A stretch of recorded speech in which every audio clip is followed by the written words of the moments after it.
Salam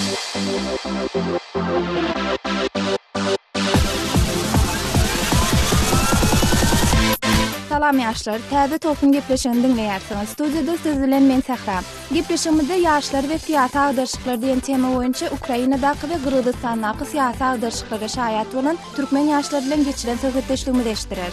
Bu şuňky gepleşigimiziň esasy temasy bolar. Şeýle-de Türkmenistanda petiklenen WeChat, Viber, WhatsApp ýaly programmalar bir günlük açylyp gaýtadan tetiklenýär. Bu barada habarçymyzyň berjek görüňlerini hem eşdirer.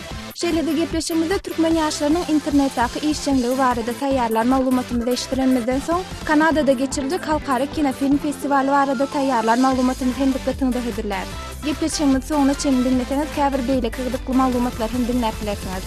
Ýaşlar, gepleşigimiziň studiýadaky şuňky mehmanlary ýokary bilimni Ukrainada dowam etdirýän Arslan, ýokary bilimni Russiýada dowam etdirýän Arslandy hemde ýokary bilimni Gyrgyzstanda dowam etdirýän Azat. Ähliňizem gepleşigimizde hoş geldiňiz deňdoşlar. Sağ olun, hoş gördüm. Deňdoşlar, bilşiňiz ýaly Ukrainada prezident Viktor Yanukowyçyň Ýewropa Birleşigi bilen assosiasiýalaşygyna gol goýmakdan ýüdürmek netijesinde noýabr aýynda ýurtda protestler döräpdi. Şol protestleriň netijesinde hökümet agdarylyp Yanukowyç ýurdu terk edipdi. Şeýle-de ýakynda Russiýa tarapyndan Ukrainanyň Krim aneksiýa edilip alyndy.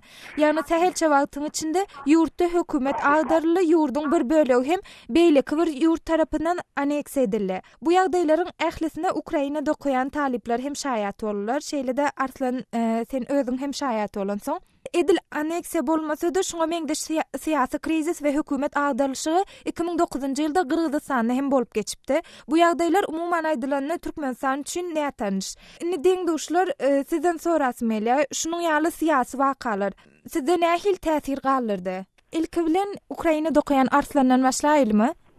Şu zatlaryň bolmagy bizde esasen näme Türkmen studentlerinde Ukraina halkynyň şeýerde Ukraina halkynyň agzy birligi dost-dostun elinden tutup biri-biriniň izinden hem ýurdun syýasatyna aktiv gatnaşanlygy bize edil bizler öz gözlerimiz bilen gördük şu zatlary.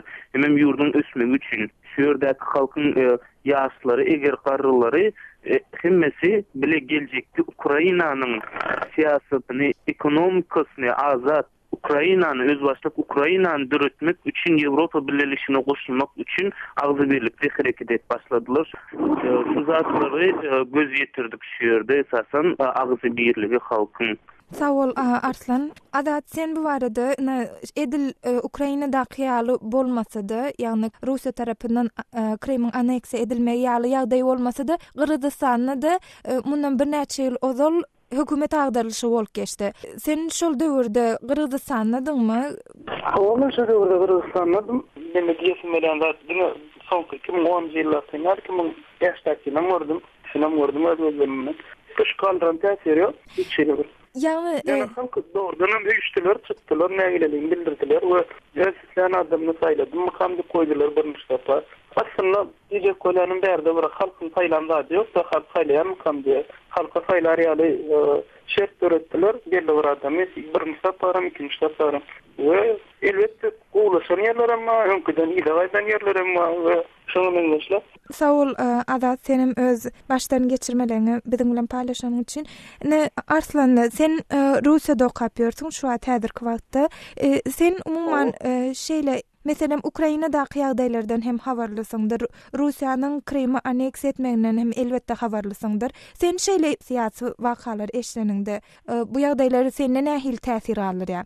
Men pikirimçe näme diýsem, Ukraina halky yolu düşünmedi benim fikrimçe Avrupa Soýuzyna girmeginin näme üçin gerekdiğini, näme üçin gerekse Avrupa Soýuzyna girmegini düşünmediler. Olar ýöne şu telewizorda gördüler ana Avrupada eýle, Avrupada beýle mezat gowy, aýlyk pensiýa, sosial wypluty mezat gowy, öýler, jaýlar, kaşan binalar, şeýle zatlar gördüler däni Avrupa Soýuzyna gireli boldy, çykalyp köçek, çykalyp diýip şeýle men fikrimçe olaryň kellesinde şeýle surat emele geldi, Avrupa surat emele geldi kellesinde. Esasında bu böyle değil. Avrupa gerekli zatlar köp politiklere mayda yönemenin özümün fikrim, özümün düşüncemem Avrupa Ukrayna'dan gerek zadını satmak da dünya olara alıcı gerek. Olara men fikrimçe Ukrayna'nın hiç ekonomik ýagdaýy Ukrayna'dan alacak wakan zatlar amek Ukrayna bir baydal onça garyon der bir ortada duran yal Pribaltika yurtları yal Gretsiya yurtları yal yurtların denginde 50 milyon halkı var kanyasın 50 milyon halkı özünün sol tovarlarını satmak için özünü şu gemide saklamak için öz yıkılmazlığı için yani şu Ukrayna'nı şu predlat ettiler de Avrupa Soyuzu'na girmeyi. Yanukovych bu Amerika tarafından yazılan senaryo boyunca oynamadı. Ve şu özünün prezident hükmünde neticesini çıkardı derni şu etmedi de şu girmedi Avrupa Soyuzu'na. Bu yönü adamları ne diysen ki adamları sen gücü vuruşturan yalda gücüye bus verip barsen vuruş şeyle deyip yani Kırım'ı aneks etmeyi bu bolsa ayrıtın meseleyi hem Rusya'nın fikrince garaşmandan şu Avrupa'da şeyle vakalar bulan vakti Rusya garaşman şu Ukrayna'nın ki bunlar izni aların deyip fikrince garaşmadı. Yöne şeyle mümkünçülük göredi. Bunlar 20-25 yıldan beri şu özünün adamlarının yaşayan yerini, teritoriyasını izni gaytarıp almak için amatlı vakit geldi. Fikir ettiler hoppa hani izni alsak böyle şu moment tuttular da şu Kırım'ı izni gaytarıp almağını ve görüşümüz yalı yani pozitivni asustiliyoruz. İzni gaytarıp aldılar. Sağ ol Arslanlı. Häl bellep geçdiň-de diýdiň Ýewropanyň hem de ABŞ-nyň oynan bir oyunu netijesinde şeýle ýagdaýlar döredi we Ukrainadaky şu syýasy krizis ýüze çykdy diýdiň. Sen pikiriňçe şu ýagdaýyň netijesi şu bolan zatlary diýýäm ýa-da diýen okmy? Men pikirimçe degen ok. Zira boldy ýöne özüniň territoriýasyny ýitirdiler. Adam öldü, gan dökülşik boldy. Men pikirimçe degen ok. Hiç kimi ütken zat yok. Ön kolturan prezidentten häzirkilerden ütkeşkeri yok. Men pikirimçe isat netijesi yok. Bolmady. Ýöne minus taraplary bolaýmasa plus tarapyny men hiç kimi görem ok. Sağ ol Arslanly. Arslan hem de Azat sizden sorasym elýär. Häl Arslan da öz sözlerinde meselem Amerikanyň hem de Ýewropa birleşiginiň gurnan oyunu netijesinde şeýle Ukrainanyň şeýle ýagdaýa düşendigini ýana aýdyp geçdi. Siz Arslanly bilen ulalaşýaňyzmy? Arslanlyň şu pikir bilen? Men pikirimçe bu ýerde Amerikanyň ýa Ýewropanyň nämes delmikden sebäbi küçük açıkan yaşlıların emesi 16 yaştan geçen 16 yaştan geçen demek onda olur ortamet patronlar. Bunların emmesinin ya Amerika'nın ya yeni bir yerinin hiç bir daşa öz yurdunda yurdu satmak niyetleri bolmadı mı kadi fikir etken Ukrayna halkının menin öz içinde Ukrayna'da görüp nämet görüşüme göre bulardyň ösüş için Avrupa birleşigine goşulmak için sivilizasyon ösüşünde dünya derecesinde deň derecede ösmek için ettiler. Bular ne Amerika'nın ne de Avrupa'nın küçükürmegi esasında dermen oňulen alaşmak. Sağ ol Arslan öz pikirleň üçün. Ada sen näme pikirde bu barada? Elbette Rusya'da hıyanatlarının aýdyp geçişýärler belli bir versiýalar var. Mesela Amerika hasa amatly bolardy şu ýagdaýyň bolma Amerika amatly Ýewropa amatly diýip versiýalar bar. Bu versiýalaryň aslynda jany bar bolmagy mümkin. Ýöne hakykatdan uruş üçin köçe çykan halkyň hiç zatdan habary ýok. Yani şu öz hafif häzir kuwatda ýaşaýan durmuşyndan doýan halk köçe çykdy. Beýle köpüler adamlar orada şonuň köçe çykmagyna mümkinçilik beretdi. Sağ ol Azat senim öz pikirleň üçün. Azat tawaryny okutgan web sahypamyzda edil şu temadan pikir sorulşyk hem gurnadyk. Oňa dürli tesirler hem gowşupdyr. Tesirleriň käbirlerinde bu pikir sorulşygy provokasiýa diýip häsiýetlendirenler hem bolupdyr. Keramat ady bilen tesiralaryň bir okuyjymyň garaşy beýle okuyjylarymyzdan biraz tapawutlyrak ona şeýle diýilýär. Biz hiç açan adam boljak däl. Prezident ýaly diktator ýok ýa-da onuň ýaly merhemetli adam ýok. Türkmenistan erkinligi üçin öler ýa-da türkmenler orsiýeti diýde çökerer. Munyň ýaly temalar hakda pikir gozulmagy näme üçin provokasiýa bolýarmyş? Her akly başynaky adamyň islenlik mesele öz garaşy. Onuň öz garaşyny bellenen tertip düzgünüň çägine beýan etmäge hukugy bolmaly. Meniň asla düşünmeýän dadym biz eger pikir alışma, beýle kiň pikirine hormat goýup gürleşmäge başarmaýan bolsak, güne özümizde. Provokatoram watan dönügi hem özümiz. Sebäbi adamlaryň garaşlaryny basyp ýatyrmak jenaýet. Şu diskussiýalara azatlyk sebäpkär bolýan bolsa, berekella emma bu altyn asyryň wezipesi diýip öz garaşyny beýan edipdir. Sizden hem sorasym gelýär. Bir näçe agdyrşyklary şaýat bolýaňyz, käbirleriňiz hem onu beýleki ýurtlardan synetýäňiz şol agdyrşyklary. Şeýle agdyrşyklardan meselem edinen tejribeňiz nähili?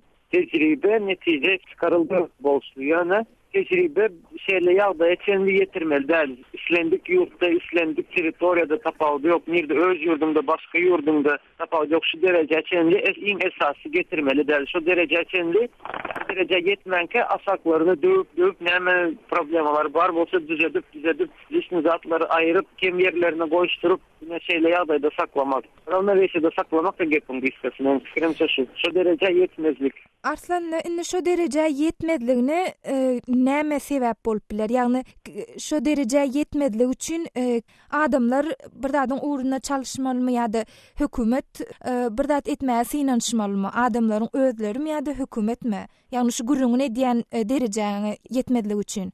Yukarıdaki adamlar biz yanım şu yurdu dolandıryanlarım şu asaktaki adamlardan gelip kaçan da şu asaktaki adamlar yurdu dolandırmayan yöneki adamların an beynisi ösüp çolar dünya garajı giyinelip kellesi gerekli derece yetende şu dünya garajını hemen pozitifini seyredipten kanunlar emezardı şu sabzidat edip şu belli bir derece yetse şuların an düşüncesi men fikrimçe aslısıdan şu yukarıdakilerim azmazı özleri düşünüp var ya olması yukarıdakiler yok bolar aşaktakiler an düşüncesi özlerler onu yerine geçerler men fikrimçe şeyler. Sağ ol Arslan'la beren gurunlaň üçin. Şu yerde esası bilişimize göre yanan belli geçişmeyanık SSR darganından soň Türkmenistan'da dine 2 sanak prezident saylandı. Eleki soňun Özbekistan, Kazakstan'da halem şol SSR'dan galan prezidentler. Başka Kırgızstan alıp görse Kırgızstan'da näçe prezident saylandı. Ukraina'da ya da yeni belli yurtlar alıp görse SSR'de 3-4 gezek prezident saylandı. Bu yerde esas edilmezat Türkmenistan'da hazırkı wagt prezidenti ikinci mehlet hazırki Gurbanguly Berdimuhammedov ikinci mehlet prezidentliği saylandı. Indi bunu Türkmen halkı 5 milyon 6 milyon bolsun Türkmenistan'ın raýaty üçüncü gezek hazırki Gurbanguly Berdimuhammedov saylamaly däl. Sebebi täze adam gelýär başlykdan täze kararlar kabul etýär. Täze atışlar bolýar Türkmenistan'da erkinlik bolýar diýip düşünýän. Şu zada ündüýän hem de bolýar men diýdim şu. Sağ ol Arslan, öz garaşlaryňy biziň bilen paýlaşan üçin. Azat sen bu arada näme pikirde? Men desmelenat bolmaly derejesine barman derejesine bardy ýa-ni Türkmen halky bilmedim. Dowşunakda prosedem o setde mesela şeýle Ukraina'da Türkmenistan'da diktatura diýerler o diýen bilen köleden estremler ýa-da otaydy. Taýda diktatura ýok halky çaçan öz pikirini beýan eden burlup öldürilip de aşaňa men ýaşap türme sarılmady. Sandalan mosagatda az bolýan ýalylar. Şoň üçin arkadan gorkusuz başary çykyp prosedini aýdyp bilýär. Şoň üçin şoň ýalda evaluasiýalar bolýar. Türkmenistan'da hiç sanılmayan var. Türkmenistan'ın Sovet dövrüne doğru bir fikirdi. Sonundan Beysa Formatikman maşin dövrüne bir fikirdi. Ben hazırım. Dişini götürüp artık söz gurlarına okşayardı. Bunun bir söz gurlarına derler. Şu bir dadın fikirim edeninden enyem.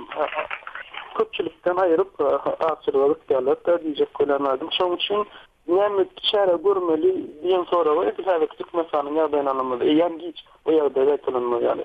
Näme üçin giç seň pikirinçe adat başlarsyň bölýän öyle şu derejeye yetmedligiň öňüne almak üçin ýa-da çare görmek üçin eýem giç diýdiň. Seň pikirinçe näme üçin giç? Ýani mundan beýlek hem edilip bolmazmy? Meselem diýeli ilk başda şu halkyň ilatyň närazyligi bilen başlaýar da şeýle dartgynlyklar. Seň pikirinçe mundan beýlek hökümet bir zatlary üýtgese ýa-da umuman halkyň ýagdaýyny gowlaşdyrmak üçin ýa-da adam hukuklary babatynda bir öňe gidişikler, täze bir düzgünler, kararlar, kanunlar kabul edilse, şeýle edaýan ýagdaýyna da seň pikirinçe giçmeýär. Yok men onu gecek olmadım. Men gecek olanlardım. Häzirki Türkmenistan'ın ýaşaýyş şertleri ýanky deňişdiren Kırgızstan ýa Ukraina ýa döwletlerimizden gatly ýa galdy. Men gecek olanlardım. Şondan eýem geçdik diyecek boldum da ýa elbetde men bundan ýa birinjiden ikinciden hem bollar diýip bunu berýän hukman üýtkär ýa ýene de maňa görünüşi boýunça bu ýene käýip bir görnüşde bolup geçmek hukmany ullakan bir zat bolar. Ýokary bilen Ukrainada dowam etdiren Arslan, Kırgızstanda okayan Adat hem-de Russiýada ýokary bilimle dowam etdiren Arslanla gepleşimde gatnaşyp beren görüňleriniz üçin, öz wagtyňyzy aýranyňyz üçin köp sag boluň. Sag bolun. Yaşlarsyz hem adat ýaly Gürgistanndaky, Arslan ýaly Ukrainadaky syýasy agdaşyklara şaýat bolan bolsaňyz, ýa-da Arslan ýaly bu meseledäki öz garaşlaryňyzy biziň bilen, dinleýijilerimiz bilen paýlaşmak isleseňiz, biziň hat e-mail belgisi adatradio.org e-mail adresimizde hat uradyň. Deňdoşlarymyz bilen ulalaşmaýan pikirleriniz bar bolsa, olar hem galyp bilersiňiz. Şeýle-de biziň ýaşlar we syýasy agdaşyklar diýen forumda gelip goşan bir tesir siziň bilen paýlaşasym gelýär. Bu tesir her näçe bu tema değişli bolmasa-da okuýjymyz Meryem üçin gaty wajypmy diýen. Okuýjymyz Meryem tesirini şeýle sözler bilen başlaýar. Tehra salam, temam barada däl ýöne senden bir haýyşym bar. Men Türkiýede okuyan Güljemal diýen bir gyz bilen halaşýan. Men onuň göwnüne deýdim. Gepleşende Güljemal üçin öýleýän maýday. Ondan başgasyny gözüm görenok, dünýänem gözüm görenok diýip tesir galyryp öz halayan gyzyna Meryem'in onu söýýän aýtmamyzy isläpdir. Meryem'in ýadan bu tesirini D harpyny goýup beýleki bir okuýjymyz hay güllür we bildiň aýdos. Öz söýüň üçin ölmeňe dowam. Ýaşasyn hakyky söýgü. Çyn ýüregimden size bag tardy edýän. Eger bu ýerde şu tesirimi okuyan bolsa Güljemal han aşygy ýakmy diýip tesir galypdyr. Biz hem okuýjymyzyň bu sözlerine oşulyp Meryem bilen Güljemaly ömürlük bag tardy edýäs. We olar üçin Eldar Ahmedowyň ýerine ýetirmeginde bagtym molay aýdymlaşdyrýar. Bakışından bollum deli, aklım yitirdim yarım. Gözlerimde parçadı, erkimde derdim şanım. Gönlümü verdim sana, getirdim elden ertim. Men oyar gayrana, aldancık yıkardım. 24 martda Türkmenistanda WhatsApp, Viber, WeChat ýaly programmalar birden gaýtadan işläp başlady. Emma 24 martda açylan bu programmalar 25 martda ýene-de gaýtadan petiklenýär. Men ýurtda bolup geçen bu waka barada has dolrak maglumat almak üçin Türkmenistan habarçymy Rowşan Çarif bilen söhbetleşelim.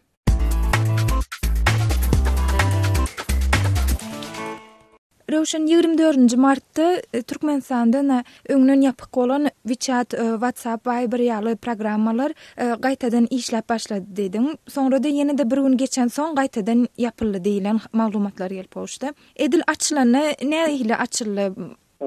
Yankı değişmeýärlik bu programmalar yankı WeChat ýaly programmalar geçen ýylyň ýawryň içinde ýapylypdy. Ondan bäri yarım ýyl bolup gelýär. Meniň telefonum hemişe internetde bolan soň buradan WeChat'tan bir habar geldi. Yani SMS habar geldi. Şondan men bu programmanyň açylanlygyny gördüm. Ondan hem şoňuň dowamında açyldy. Ýöne ertesi ýene girjek bolsam, ýam onuň bitiklenligini gördüm-de.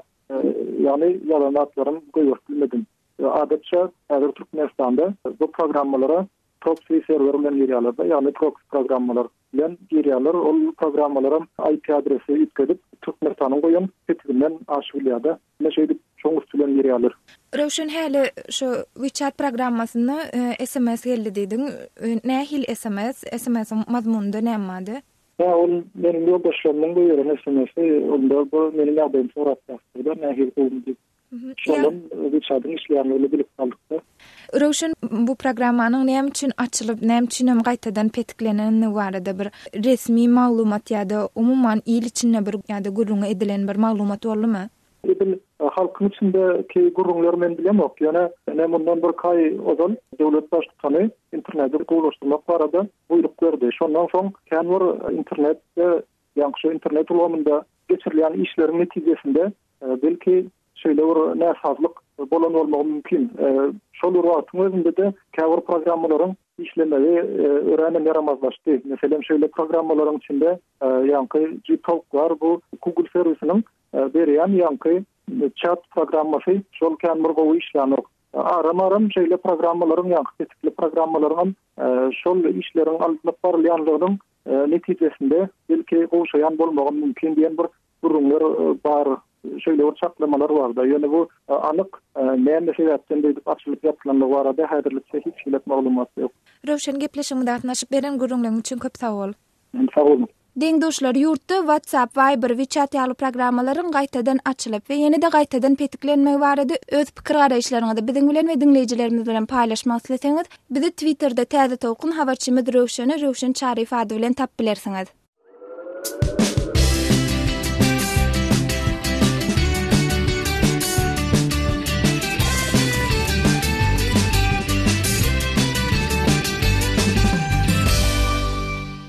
Ma'lum bolşal Türkmenistanda Twitter sosial ulamy hem eýen bir näçe ay bäri ýurtda petiklenen. Twitter'a girmegi çäklendiren ýurtlaryň hatarına ýeni bir oşuldy. Ol ýurt hem Türkiýe, ýagny Türk hökümeti hem Twitter saýtyna girmegi çäklenirdi. Geçen anna güni Türkiýedäki Twitter ulanjylary sosial ulama girmäsi ýanşan mahaly Türkiýanyň telekommunikasiýa resmileri tarapyndan uğradylan bildiriş bilen ýüzeye boldylar. Bildirişde sosial ulamyň bölekligiň ýapylmagy üçin suwdyň buyruk berenligini ýytalýar. Häzirki wagtda Türk ýaşlary hökümetiň bu eden işine köpçüliklerin garşylyk görkezýärler we netijede soňky günlerde Twitter ulanýan Türk ýaşlarynyň sany hatda odalkysyndan da has artdy. Türkmen ýaşlarynyň arasynda da Türkiýede Twitteriň çäklendirilmegi we bu barada maglumatlar dürli ýaňsyly tweetleriň ýazylmagyna sebäp bolýar. Sosial ulamyň beýençi ýazyp atly agdasy Türkiýedekiler bilen inneden eýlek, duman, tüssü arkaly habarlaşar. Gury odun toplaň diýen değişmeli tweet ýazyp Twitteriň Türkiýede petiklenendigini aýdypdyr. Şeýle dol Türkiýede Twitter'e girdilen çäklendirme çäre tapylar diýip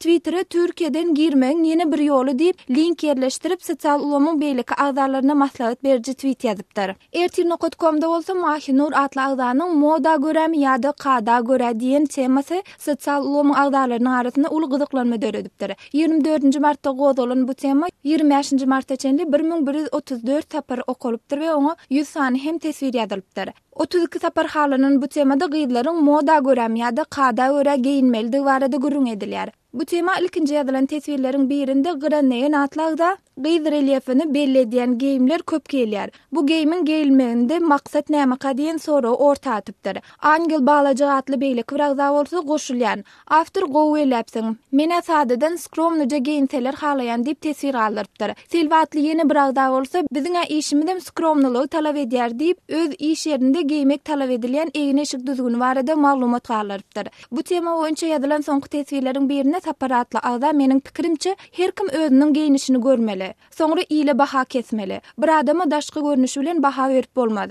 Adamyň daşyna baha berýän adam samsykdyr meniň üçin diýip bu tema barada öz şahsy garaýşlaryny beýan edipdir.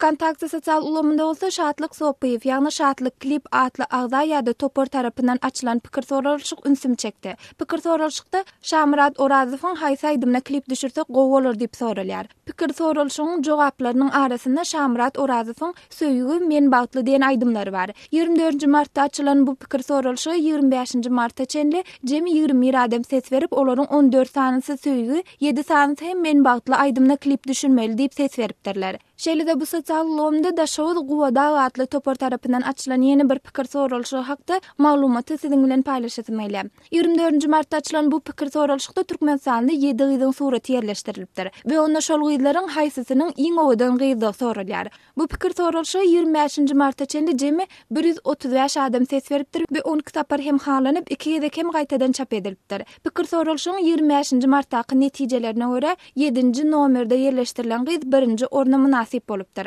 Ol gyzyň kimdigi barada bäsleşigi gurnoýjylar häzirlikçe hiç ýyl doldurak maglumat bermeýänler.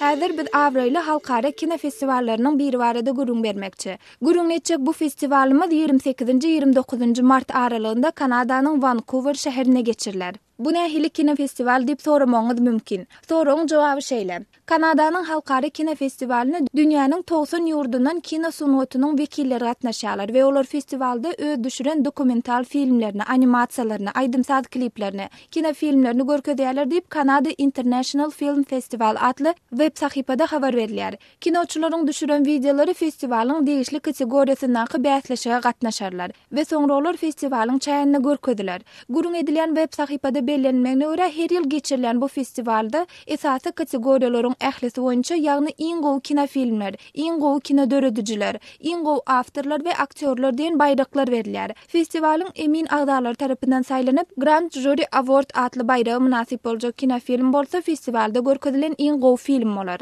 Kanada International Film Festival atly web sahypada habar berilmegine görä bu ýylky festivalda demirgadyk Amerikanyň we beýleki ýurtlaryň ençemi filmler görkeziler. Şeýle-de Kanada Kanadanyň halkara kinofilm festivaly entek üssü açylmadyk we täze senariýlary ýazmagy höwüslendirmek taýlasy bilen festiwalyň çäginde her ýyl senariý ýazmak bätleşigini hem geçirýär diýip gurrun edilen festiwalyň web sahypasyna bellenýär. Bu halkara festival Kanadanyň iň gowy kinofilm festiwallarynyň biridir. Ol her ýyl Kanadanyň Vancouver şäherine geçirilýär. Şu ýylky festival Vancouver şäheriniň Edgewater Casino zalyna geçirilýär. Mundan başga gurrun edilen bu web sahypada bu festiwala gatnaşmak üçin, ýagny öz kino eserlerini uğratmak üçin nämeleriň edilmeli barada hem maglumat berilýär. Deňdoşlar, siz hem kinofilm düşürmek bilen gyzyklanýan bolsaňyz, bu ýylky bätleşik üçin biraz giç bolan bolsa-da öňümizdäki ýyl öz bagtymy synap görjek diýseňiz, www.canadafilmfestival.com adresine girip görmeňizi maslahat berýän.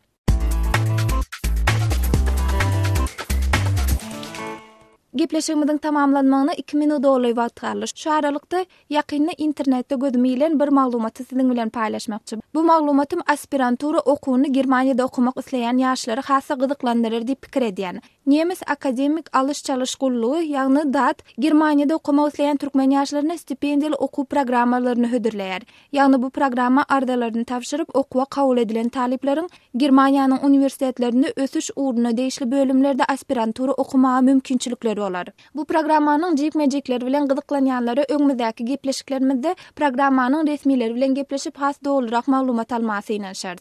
Gepleşigimiziň ahirinde hem ýakynda çykan käbir türkmen video kliplerini siziň bilen paýlaşmakçy. Olaryň ilkinjisi Şamrat Orazowyň Bagtly ýaşa atly aýdymyna düşürilen klipi. Bu klip Kontakty sosial ulgamynyň şatly klip atly sahypasy tarapyndan 20 martda paýlaşylypdyr. Ynha şol aýdymdan bir bölek. Seni bugün sonku görüşüm bolýar. Sonku gezek daşyndan söýüşüm bolýar. Özüme del sana bağıt dilek men durmuşum. Klipleriň ikincisi hem Şamrat Orazowa değişli, ýagny onuň Dönmen ýyzyma atly aýdymyna düşürilen klipi bolup, ol hem Kontaktydaky gurrun edilen sahypada 24 martda paýlaşylypdyr. Ynha Şamrat Orazowyň şol Dönmen ýyzyma atly aýdymyndan hem bir bölek.